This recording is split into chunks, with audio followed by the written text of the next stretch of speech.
Ce 13 novembre 2015, c'était un soir comme tous les soirs, c'était un vendredi. J'étais un peu stressée ce soir-là parce que le lendemain, le matin, j'avais un DS de 4 heures ou de 6 heures.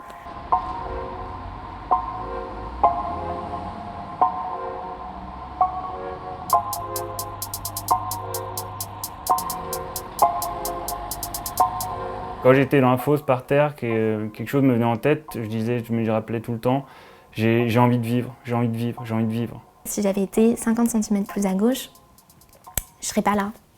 Pourquoi je suis parti travailler ce soir-là? Pourquoi je ne suis pas resté à la maison?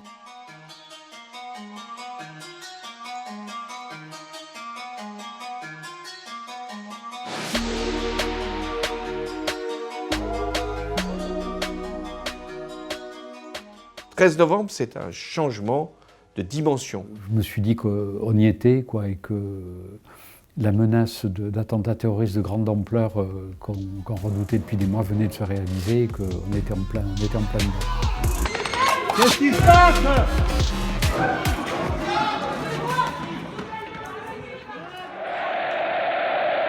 Donc le 13 novembre, au soir, je suis donc au Stade de France avec 6 collègues masculins et nous assistons au match. Voilà. Pour ma part, n'étant pas du tout fan de football, je n'avais pas l'intention de m'attarder au-delà de la mi-temps. À peu près, on va dire 21h, j'ai entendu l'explosion. L'explosion à peu près à 100 mètres de là, c'était le restaurant Evans. Moi, je pensais que c'était un pétard. Je vois le jeune, il me regarde, normal. Juste, quand je tourne, ça explose. Quand ça explose, là, tout mon flanc gauche, c'est comme si on m'avait matraqué. 5 fois, 5 shots. Voilà, boum, boum, boum, boum, 5 fois. On ressent cette déflagration, d'ailleurs au même titre que les joueurs sur le stade qui se retournent, enfin qui sont un petit peu alertés par ce bruit. Pour être honnête avec vous, je me suis assis, puis j'ai regardé le ciel. Pourquoi j'ai regardé le ciel? Je me suis dit, bon, je vais partir. Parce que je commençais à avoir mal à la tête, je voyais le trou dans mon bras, je retire mon blouson, je regarde le trou, la cheville, j'avais très mal. Moi, je pensais, sur le moment, j'ai dit, mon cerveau a été touché. La deuxième détonation ne me laisse plus de doute. Nous sommes frappés par un acte terroriste, je n'en connais pas encore l'ampleur. Le président de la République m'appelle pour me dire je suis au Stade de France, j'ai entendu à l'extérieur des explosions, est-ce qu'il serait possible de se renseigner pour savoir ce qu'il en est? Au moment de la mi-temps, nous nous exfiltrons du Stade de France. Ce que nous allons découvrir, c'est qu'il y a le Stade de France et une attaque qui se déroule sur de multiples points dans la capitale. Donc je ne suis pas surpris qu'il y ait des actes terroristes, je suis surpris de l'ampleur de l'attaque qui nous est portée. Nous avions par ailleurs des informations qui émanaient de notre Direction générale de la sécurité extérieure, de la DGSI également, travaillant avec des services étrangers, notamment américains, selon lesquels un individu qui se prénommait Abdelhamid Abaoud et que nous essayions de neutraliser, pouvait être à l'origine de l'organisation d'attaques en France.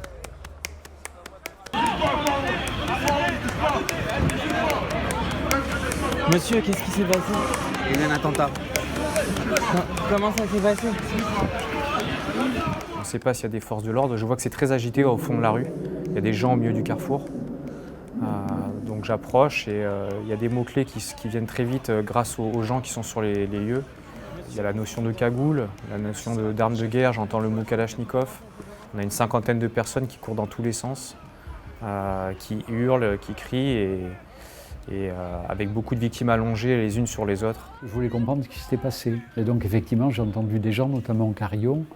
Je me souviendrai toujours, il y avait une dame qui était derrière le comptoir que je suis allé voir.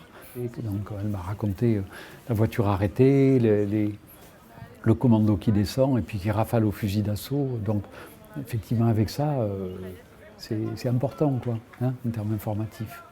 Nous déclenchons avec le Premier ministre et le ministre de l'Intérieur un certain nombre d'opérations pour retrouver les terroristes qui sont en train de commettre des massacres en plein Paris. Et donc nous organisons une double riposte, une riposte, je veux dire, sanitaire.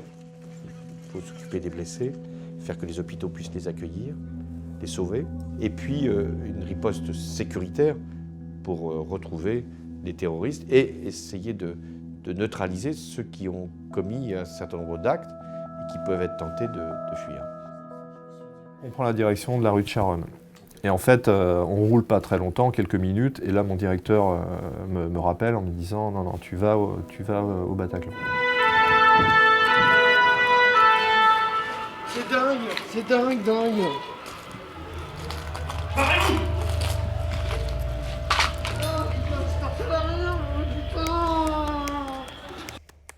C'est un groupe que j'avais vraiment envie d'aller voir. Et comme ça m'arrivait souvent à l'époque, ça arrive moins maintenant, c'est que j'aimais bien les concerts seuls. C'était assez cool, il y avait une très bonne ambiance. Vraiment, c'était un concert avec une très bonne ambiance avant que tout dérape.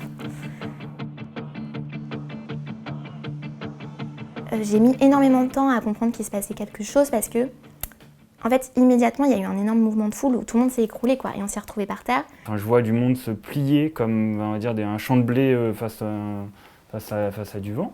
Là, je me retourne et je vois deux personnes qui sont armées de Kalachnikov et qui tirent sur tout ce qui bouge, quoi. Donc, bon, voilà, je rampe un peu, tout le monde essaie de ramper, c'est le bazar, les lumières s'éteignent, j'entends quelqu'un hurler, je ne sais pas si c'est eux ou si c'est quelqu'un, un spectateur qui dit il recharge, vous avez 3 secondes.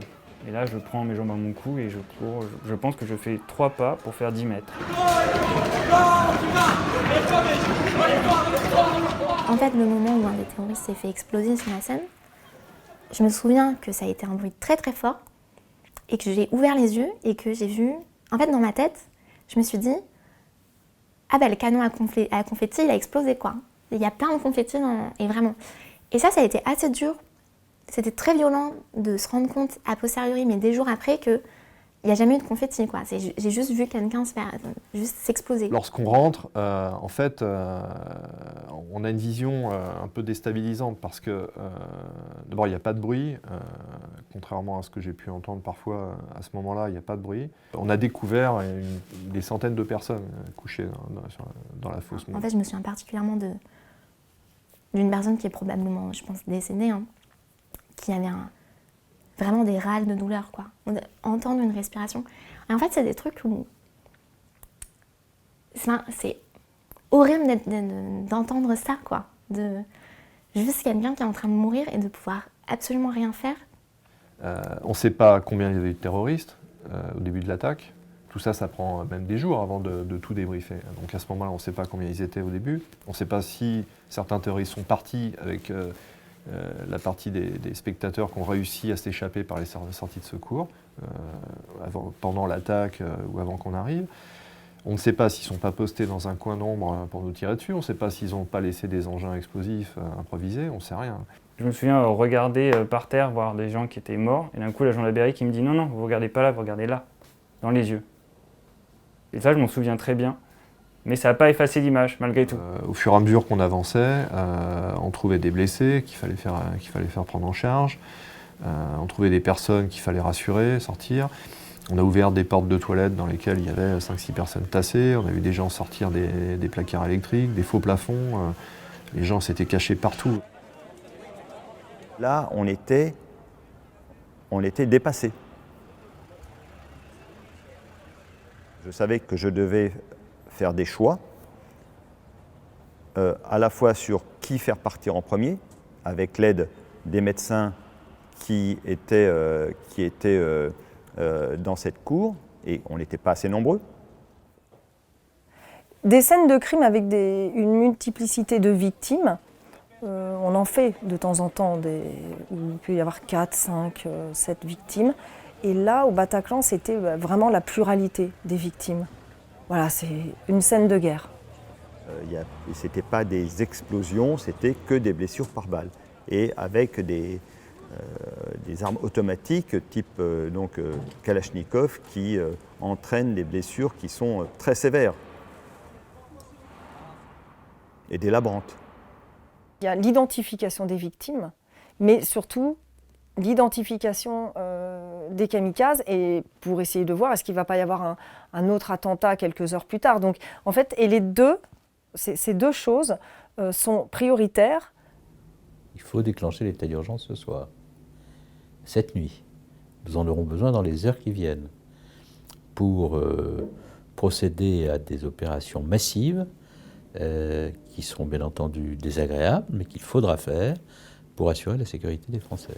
L'état d'urgence sera décrété, ce qui veut dire que certains lieux seront fermés, la circulation pourra être interdite et il y aura également des perquisitions qui pourront être décidées dans toute l'Île-de-France. Si je dois retenir un moment, c'est celui du Bataclan. Et c'est là aussi, c'est le chemin de sortie de toutes les... Bon, il n'y a pas d'autre mot, les grappes humaines, hein, qui sortent du Bataclan à moitié nues et qui contournent la face du Bataclan et qui rentrent dans la rue pour aller au fond de la rue. Ils sont pris en charge par l'ensemble des services d'urgence, protection civile, SAMU, etc. Donc on est vraiment en première loge. En termes de mouvement, on voit tout. Et on va y rester jusqu'à l'assaut. Le Ramsès, c'est un bouclier très long, très haut, qui protège l'intégralité du corps de l'opérateur qui est derrière. Dès que le Ramsès se présente dans le couloir, les tirs commencent. Et on a un premier terroriste qui vide son chargeur complet dessus. Donc je crois qu'il met 27 cartouches dans le bouclier. Et donc en passant l'angle, le deuxième de colonne voit le deuxième terroriste qui est blasté, donc qui est soufflé, sonné par l'explosion. Il est assis, le dos au mur. Et manifestement, il cherche son détonateur et donc, en légitime défense, il l'abat de manière à éviter une seconde explosion. Voilà, là l'assaut est terminé. Au terme de cette longue nuit, je me rends avec le Premier ministre Manuel Valls, Bernard Cazeneuve, le ministre de l'Intérieur, le préfet, Madame Hidalgo, la maire de Paris. Et c'est là que je vois des visages, des femmes et des hommes qui sortent de ce lieu, hagards, perdus, terrorisés au sens plein du terme. Après, je suis allée me voir dans le miroir, parce que je sais pas pourquoi, tout le monde me demandait si j'allais bien, si j'étais blessée, je comprenais pas pourquoi. Et donc je vais aux toilettes, et en fait, je vois que juste j'ai du sang partout sur la tête, quoi.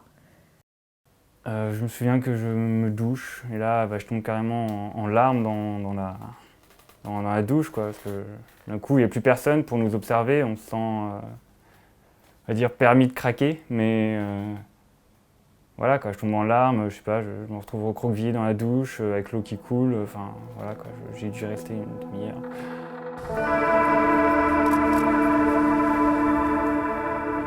Je crois que le terrorisme a changé le pays, parce que il a accentué les risques de tension, de fracturation, et même si notre capacité de résilience a été forte, l'impact psychologique des attentats sur le pays demeure très important. Et si le pays est demeuré debout, il est debout aujourd'hui dans un contexte de tension plus importante pour 1000 raisons. Moi, ça m'a beaucoup aidé d'être jeune, en fait. Parce que c'est aussi un moment où on se construit et peut-être qu'on arrive à s'adapter à des changements. En fait, j'en peux plus de subir ça, quoi. Il y a une forme vraiment de fatigue. Et donc là, la dernière chose dont j'ai envie, c'est de subir ce procès. Et donc, la meilleure manière pour moi de ne pas le subir, c'est juste de le mettre vraiment à distance et il n'y a pas d'enjeu, et de me dire, il n'y a pas d'enjeu. Pour moi, il n'y a pas d'enjeu. Je m'y prépare psychologiquement à la rentrée plus le procès. Ça va être quelque chose de costaud, je pense, pour moi. Le procès, il est fait pour que des hommes, des femmes qui ont commis des actes effroyables puissent être sanctionnés par une justice démocratique. Parce que c'est aussi ça ce que nous devons démontrer. C'est qu'ici, nous sommes en démocratie. Il y a des lois, il y a des procès, il y a des tribunaux, et la justice est rendue au nom du peuple français, avec le droit, compris pour les terroristes, d'avoir des avocats.